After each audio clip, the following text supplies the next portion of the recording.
Em Gênesis 1:27 está escrito: Deus criou o homem à sua imagem, a imagem de Deus o criou, homem e mulher os criou. Em Mateus 19:4, Jesus reafirma essa verdade. Não tendes lido que o Criador os fez desde o princípio homem e mulher? Biblicamente falando, existem apenas dois gêneros, feminino e masculino, mulher e homem. Foi assim no princípio e era para ter sido sempre assim. Aliás, muitas outras coisas eram para sempre ter sido do jeito que foram criadas, mas o inimigo de Deus, com inveja satânica, viu a pintura fresca da criação divina e passou a mão sobre ela, sobre a tela, borrando as cores antes tão belas e harmoniosas. E tudo virou uma confusão só. Meninos e meninas estão sendo transformados em meniniques, homens estão se afeminando cada vez mais e mulheres se masculinizando. Os papéis estão sendo trocados e poucos admitem que está havendo uma confusão nesse processo. O casamento, antes a união entre um homem e uma mulher, sob as bênçãos de Deus, está sendo transformado na união entre duas ou mais pessoas, a revelia da vontade de Deus. E a aceitação desse estado de coisas é crescente, porque a propaganda é intensa, atingindo especialmente os mais vulneráveis a ela, as crianças. Está em cartaz uma nova animação da Warner, intitulada Cegonhas, a história que não te contaram, uma releitura da lenda das aves que trazem os filhos embrulhados para seus pais. Na história, há uma menininha de cabelos rosa, fabricada por engano, e que precisa ser entregue aos pais. No fim do filme aparecem casais homossexuais e mães e pais solteiros esperando sua encomenda. Uma amostra de que veio para ficar o conceito de casamento não limitado ao modelo bíblico heterossexual monogâmico.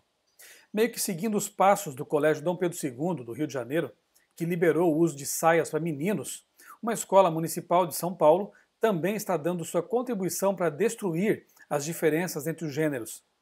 Para a professora que está encabeçando a iniciativa, a escola costuma reforçar práticas desiguais que acontecem na sociedade.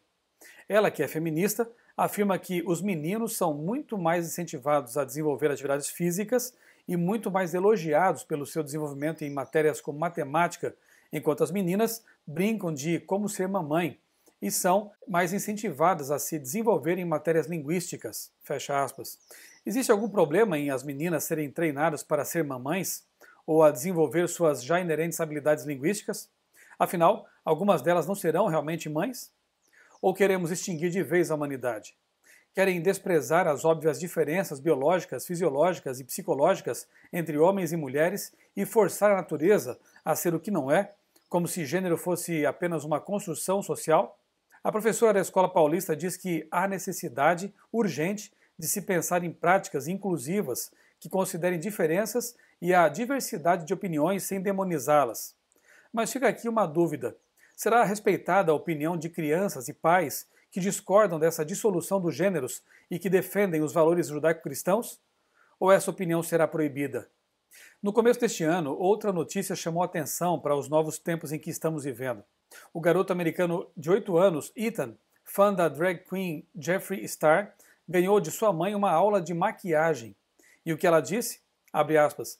Devemos acabar com os padrões de gênero e permitir que as crianças se expressem, fecha aspas. O maquiador disse, abre aspas, fiquei muito comovido que sua mãe o estava apoiando no que ele quer fazer. Há muitas crianças que têm os pais que ignoram ou proíbem esse tipo de coisa, fecha aspas. Mas não cabe aos pais tutoriar os filhos, ajudando-os em suas escolhas? É uma criança de 8 anos quem deve dizer à mãe o que quer fazer da vida? Para encerrar, mais um caso. O do mais novo ex-casal famoso, Brad Pitt e Angelina Jolie. Na verdade, da filha deles, chamada Shiloh, hoje com 10 anos. A menina gosta de se vestir como menino e o casal nunca quis interferir nesse comportamento dela, mantendo um ambiente em que, segundo eles, ela poderá ser quem é. Bem, agora ela poderá ser quem é em um lar em que lhe é permitido ser o que quiser, em que não há mais uma figura paterna e em que a mãe se assume como bissexual. Shiloh será realmente livre ou será moldada por essas circunstâncias, como tantos outros têm sido moldados por uma sociedade que vem impondo estilos de vida antibíblicos como se isso fosse a suprema expressão da liberdade? Em artigo publicado no Portal Adventista, o psiquiatra César Vasconcelos de Souza diz ver com temor esse conceito da ideologia de gênero neutro, na medida em que passa a funcionar como um fator que pode incentivar crianças e adolescentes a pensar que realmente não possuem um gênero definido.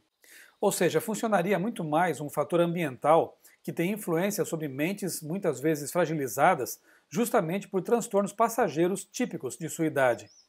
Experimente pensar diferente do atual zeitgeist, expressar sua opinião e dizer de forma politicamente incorreta que Deus criou homem e mulher, e aí você verá para onde vai a sua liberdade.